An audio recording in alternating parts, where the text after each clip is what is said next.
Welcome to the Airbnb Roadmap, the podcast designed to navigate you through the entire journey of short-term rental success. Whether you're just starting out or ready to take your hosting game to the next level. My husband and I became super hosts within just months of launching our first Airbnb and have proudly kept that title ever since. With over 350 reviews and an overall 4.95 star rating, we picked up a hack or two I'm excited to share with you. In each episode, I break down the strategies, insights, and industry secrets that set profitable short-term rentals apart. From choosing the right property, understanding local regulations, and obtaining your listing to go beyond just the basics. I'm here to share everything you need to succeed. So if you're ready to map out your path to Airbnb success and unlock the full potential of short-term rentals, join me on the Airbnb Roadmap. Your journey starts here. Hey, I'm Brittany Wenninger with Porch Realty, powered by Real Broker LLC, and welcome back to another episode of the Airbnb Roadmap podcast. So I know that I said that there's going to be a lot of guest speakers on this podcast coming up, and I'm not lying to you. There is. I'm just pre-recording the episodes with them right now. And I will say the one that I'm like super stoked about, you all know him. You all do. And that episode is actually not going to be aired on a Tuesday. It will be aired on a Wednesday in April. So mark your calendars. It will be, you don't really know the exact date. And I will tell you the exact date when it's like a couple days ahead. But it's in April. It's in early April. It's on a Wednesday. So I'm very excited for you guys to listen to that one because you all know him. So anyways, we will get back into it. We have a lot of Airbnbs in the middle upper Wisconsin area. And Mother Nature did us dirty and just dropped a huge snowfall on those cabins. Literally 30 inches. Shit you not, 30 inches of snow is at our cabins right now, and I do a really big sigh just because it was a lot. We have a snowplow guy already set up, and he didn't get to plow our Airbnbs until like 5/6 o'clock last night. So of course we had people staying at the Airbnbs, and they're like, "Britt, when is this person gonna come?" I'm like, "I promise he's gonna come." And like, for the guests, I understand, like, they wanted to get out, but the whole township was literally like shut down and the roads were closed. Like, they couldn't even go anywhere anyways. One girl, being the girl that she is, she was like, "Fine, I'll just get the snow off my truck anyways and just shovel our way out." And I'm like, "Have at it." Like, I don't know what to tell you. Like, a snowplow, he is going to come eventually. But obviously I was like super nice about it. I told her, I was like, "Hey, I totally understand your frustration with when the snowplow guy comes. This is kind of under, like, not in my control anymore. You are in a huge snow blizzard right now. So if you haven't found them already, there's cards in the drawer in the table. Enjoy hanging out and having some relaxation time." Hopefully, she did say, "Okay, I'll be patient." But then I think like a couple hours later, I saw her on the camera just like shoveling. And I'm like, if you want to work out, you do you. So yeah, that was a lot. And of course, like, we have two types of people. The people that, are like, "When am I going to get out of this house?" And then there's other people that we actually had last minute booking last night because she's like, "We drove like an hour away just to go to the ski resort. We were like super stoked about it. Now we need a place to crash." So some people embrace the 30 inches and some people don't, which was kind of a funny, like, dealing with two types of people. Anyways, that was my whole day yesterday, as well as obviously snow day. So taking care of baby Melanie, and yeah, snow is no joke, and it causes a lot of issues, especially when there's 30 inches. I've never seen 30 inches of snow before. And one of our guests, he's from California, and he's like, "This is wild." And I was like, yeah, embrace it because you're probably never going to see that again. But anyways, this episode is going to be all about things that not a lot of people really talk about. And it's the items that you should not buy. When I talk about all these items that you should not buy for an Airbnb, I created the list because I have done it. I have not seen success with it. And if I can go back, I would absolutely not do that again. So today's episode is going to be a little bit of a reality check and kind of like going back into my memories and being like, oh my God, why did you do that? But pretty much reality check for everyone that's kind of in the phase of furnishing their Airbnb, designing it, or just consistently wanting to upgrade their space. Because not everything that you buy for your Airbnb will actually increase the bookings, reviews, or honestly, your ADR, your average nightly rate. And if it does not do one of those three things, it's probably not worth your money. So today I want to just walk through the 10 things I almost never buy for my short-term rentals now. Did I do it in the past? Absolutely. And this is why I'm creating this episode, because I learned. So let's just start with the cheap furniture that will not survive guests. I get it. When you first start out, you are trying to save a little bit of money. It's very tempting to get a bar stool that, is $50 versus $150. I get it. I've been there. Honestly, for your very first short-term rental, you might need to, penny pinch a little bit. But for our first property, I bought IKEA furniture. Was that smart? Not really. One, because it was extremely hard to get replacements. And two, assembly was kind of a bitch.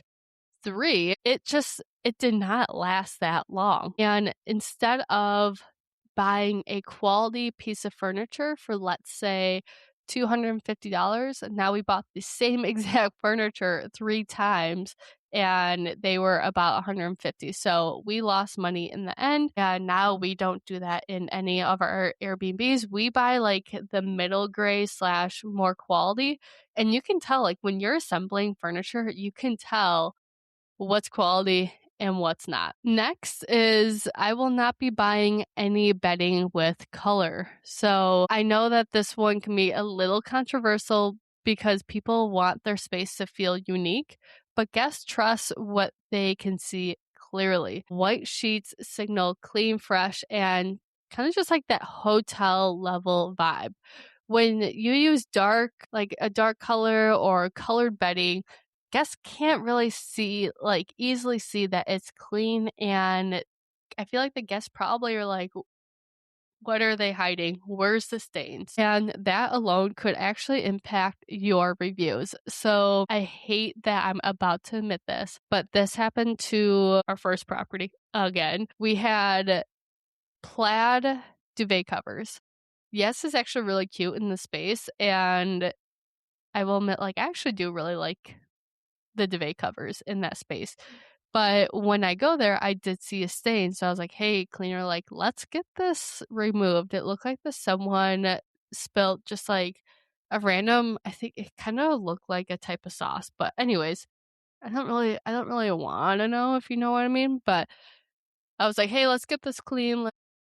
Make sure that these are fresh. I then went on Amazon to see how much, I went on Amazon to reorder some more so there's consistent turns for those duvet covers. And I couldn't believe I actually spent $75 on a duvet cover. I was like, holy guacamole. What was I thinking at that time? One, I was buying cheap furniture, but then spending a lot on the duvet cover that was plaid.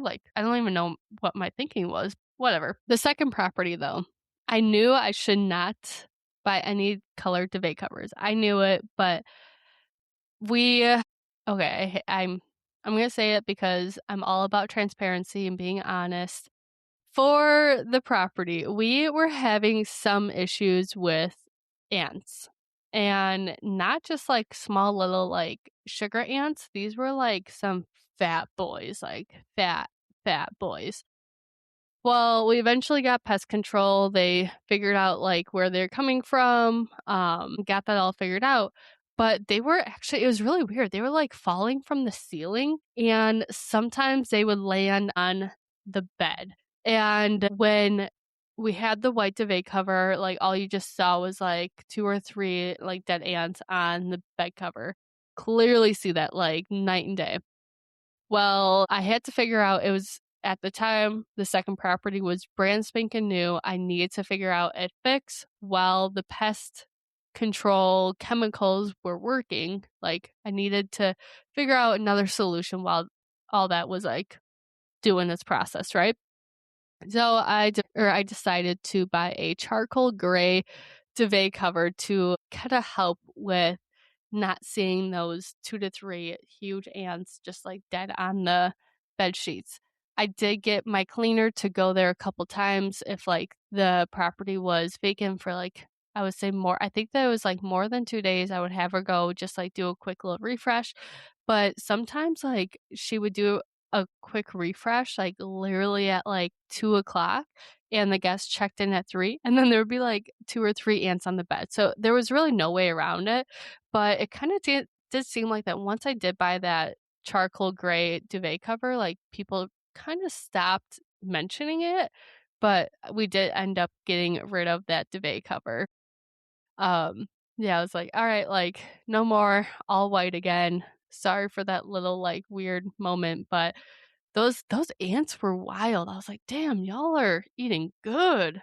But anyways, the next thing that I would avoid, having any type of candles or just, like, weird odors or having, like, the plug-in scented stuff. The reason for that is that there is an oddly amount of a lot of guests that they don't like having strong odor in the house. Like, I get it, like, smelling someone else's odor or someone else's, like, let's say, like, when you walk into someone's house, like, every house has a smell, whether it's good, bad, whatever. When it comes to an Airbnb, people don't wanna smell anything. They don't even wanna smell, like, a good scent because sometimes they are very fragile to that, I should say, like, some people just don't like smelling chemicals or candles. They just want a very unscented environment. So, there was one time I checked into an Airbnb, and it was one of those, like, air purifiers that had essential oil in it. I walked up to it, like, with a mission. I walked up to it very aggressively, and I just unplugged it because even then, like, I'm not really opposed to candles. Like, I like having candles, we have it in our house, but this was just so overbearing and it gave me a headache. So I would just stay clear of any, like see, I've been trying not to say the word fragrance, fragrant see, I can't even say that word. I would stay clear of pretty much anything that has a strong scent to it. There we go. Now, another thing is fragile decorations. So, even, like and I'm just gonna, like, pretty much straight up say this. When you are a wine drinker, you want to drink out of a wine glass. So, like, I get that, like, I'm the same way. But when it comes to Airbnbs, like, having a very, like, fragile wine glass, I can guarantee you all your wine glasses are gonna be broken within, like, the first 6 months. And you can buy 12, 24, 30 wine glasses. I don't know what the hell people do with these wine glasses, but I swear, like, every single time that we have attempted to buy wine glasses, they are always, like, chipped very quickly. So, I actually buy plastic wine glasses, and I also kinda stay clear of, like, any, like, dainty, fragile decorations that are either one reach of a toddler or small child, like, that is not safe for any Airbnb, and I know I have seen a lot of people put fragile decorations by the fireplaces. Yes, it's very cute. Imagine your toddler or baby crawling up to that piece of glass and smashing it, and now they have cuts everywhere. Like, that's just not very safety like.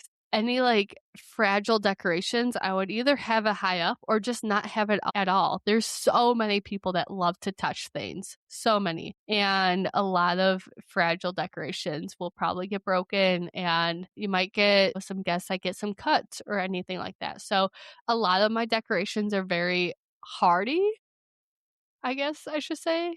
They're just like very solid decorations that if someone breaks it, I would be shocked. And sometimes I am shocked. Like, what broke? That was like, how did that even happen? Oh my gosh. Our ping pong paddle. Like, how does someone break a ping pong paddle? Like, those things are like solid wood. And I wonder if he got like pissed and just like slammed it on the ping pong table. Someone anger management issues. Yeah, they broke that. I was like, dang. All right, whatever. Anyways, let's just mosey on to the next thing that I would not have in my Airbnb, and that is complicated smart home technology. I get it. A lot of things are very techie now. A lot of people are tech savvy, but no one wants to try to like figure that stuff out while they're staying in an Airbnb, as well as all that techie stuff. It like could get disconnected. The settings could go wonky. There are a lot of things that can go wrong with any like smart home devices. Having a, let's say, like little Bluetooth Alexa or anything like that. Like some people really don't like that because they think that they are listening to you, which I'll admit I'm kind of one of those people. They are always listening. Also, well, we have a Nest for our thermostat. That's perfectly fine because we can see the temperature in the Airbnbs through our Nest. So we love that. But having like a very complex like speaker system that someone needs to push like 5 buttons just to turn on the TV, that's probably not the best system. And what I found is that any system that is just like a one and done, like just push the play button and you are good, those are the systems that you need in your Airbnb and want. Unfortunately, I always like, this is going to sound bad, but I pretty much dumbify everything. So even if it's just one button to push to turn the TV on, I have a how to guide for that, like how to turn on the TV. Push this button. It's kind of ridiculous, but it is what it is. It saves future messages from guests. Now, switching gears a little bit is just amenities overall that do not increase bookings. Every upgrade you make should have a purpose. Is it going to help you stand out in the photos, increase your ADR, or improve the reviews? If the answer is no, it's not worth it. So I am thinking about adding a barrel sauna in one of our Airbnbs. The reason for that is because it will increase our ADR. Would it increase our bookings? It might, but that property also is already at like 90-95% for the occupancy. You know, if I could just increase that ADR, we can make probably $5, $6, $7,000 more because of this one barrel sauna. So that's a great amenity that we are thinking about adding. Would I add a hot tub to any of my properties? We just don't have the structure for that. And all these properties are kind of in a rural area. And yes, I could have the cleaner do it and teach her, but I have seen that hot tubs are great, but a lot of people, when they open up that cover, they want to see the crystal clear water. And I get it. Like I would too. And if it's foggy, best believe they're going to reach out to you and be like, WTF, how do I fix this? So just, it seems like a nightmare that I don't really want to deal with. Now, if you have a hot tub maintenance person in your area, try it out and ask them like, hey, how much is it going to cost for you to come after every single clean and, you know, spike the water and all that stuff. So if you have the structure for it, try it out, but I just know I don't. Now, any other amenities that you're like, is this going to increase the bookings? Then yeah, do it. But sometimes those amenities don't actually increase the bookings. So like, for example, if you want to put a putt-putt area in your backyard, and if you're in Wisconsin, I probably wouldn't add a putt-putt because it's going to snow, I would say half of the year. So not worth it. So just figure out like, is it actually going to be worth it? And will you get a good ROI on that one? Another thing is a Pinterest design without a strategy. This is when having an interior designer is great. They can look at a mood board and be like, all right, let's insert this into a Airbnb and it's going to look great. But sometimes like it just does not make sense in the property, and you have to figure out what is actually beautiful, like in the photo as well as in the space. Sometimes people will have gorgeous photos in the Airbnb, and then a guest walks in and they're like, this is not what I expected. So making sure that that Pinterest design is actually working and working for you and working for your space. I would also not have any controversial items. No religious stuff, no political stuff. And it's even like having a cross in the house. That's a huge no-go. Having a donkey, or because of Democrats or whatever, that's a no-go. Or even having books talking about that. That's a no-go. I know a lot of houses and Airbnbs have like Bible verses. That unfortunately is a no-go. I personally like anything with a saying, I'm kind of like about, just because you don't know how someone's going to take it in, either a good way or bad way. Now, in one of the Airbnbs, I do have a poster that says, "Yay, you made it." That's fine. Obviously, like, yeah, you made it. Woohoo. But if I just said, like, if that poster said, like, God bless or blessed to have you, probably not the best thing to have in Airbnb. And with talking about posters and photos and all of that stuff, let's just switch to having a like just a random furniture layout. Every space should be designed with a purpose. Think about how guests move through the house, where they gather, or where they take photos. Does the layout make sense for that group? Does it feel open and functional, or does it feel like your furniture is just placed wherever it wants because it fits? The flow does matter. And I will say, like, when you have a property that is just like a huge open layout, that is actually a lot more complicated to furnish and design than a space that has like their own designated room. So, like the living room, the formal dining room, all of that stuff. Like, it's easier to like obviously design those. The big open spaces, it's like, all right, like this is an awkward corner. Let's just add a chair with a bookcase, but it still has to make sense. And I don't really know what number we're on, but I will say this is the last thing that I will say to not cheap out on, and that's just towels in general. Buying towels on Amazon is, I feel like, pretty difficult because you don't know how big they are, and they say the measurements, but like you don't really know how like thick they are or how soft they are, how large they are, small, all these things. I made a bad like Amazon decision, and I purchased a lot of towels on Amazon. I was like, oh, this is like a cheaper towel, still looks good. It looked fluffy on the in the photos. Got them, unpackaged them. They are actually pretty thin and small. So, yeah, they could fit a kid, but that's about it. And I'm not saying like no one could fit in them, because people can fit in them, but would I rather have a big fluffy towel? Yes. We have had some comments saying like, wish that the towels were like thicker and bigger. And I'm like, yeah, girl, me too. I'll get that fixed, because that was a bad decision on my end. Honestly, like Costco towels are really solid and they're cheap, but when you need to get them replaced and when you want all your towels to look exactly the same, it's hard to do that when you're going to Costco. So that's why I always just stick with Amazon. I find the products that I like, and then I mosey from there. So those are the top items that I will not be purchasing for any future Airbnbs, because I learned, and yeah, it's just one of those things, you live and learn, right? But if overall, like if it does not increase your bookings, ADR, or increase your reviews, don't do it. Save your money and figure out what would increase your bookings and ADR and reviews. But as always, if you have any questions, feel free to reach out.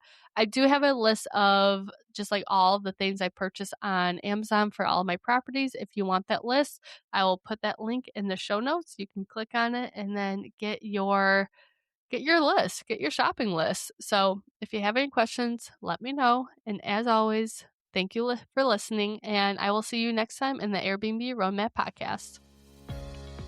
Thanks for joining me on the Airbnb Roadmap. If you're loving these episodes and want to keep the conversation going, be sure to subscribe, leave a review, and share this podcast with someone who's ready to dive into the world of short-term rentals. Got a question or topic you would love to hear about? Reach out. This podcast is all about learning and growing together. And don't forget to follow me on Instagram, the Airbnb Roadmap Podcast, for more tips, tricks, and behind-the-scene insights. Until next time, here's to turning your short-term rental dreams into thriving realities. I'll see you back here soon.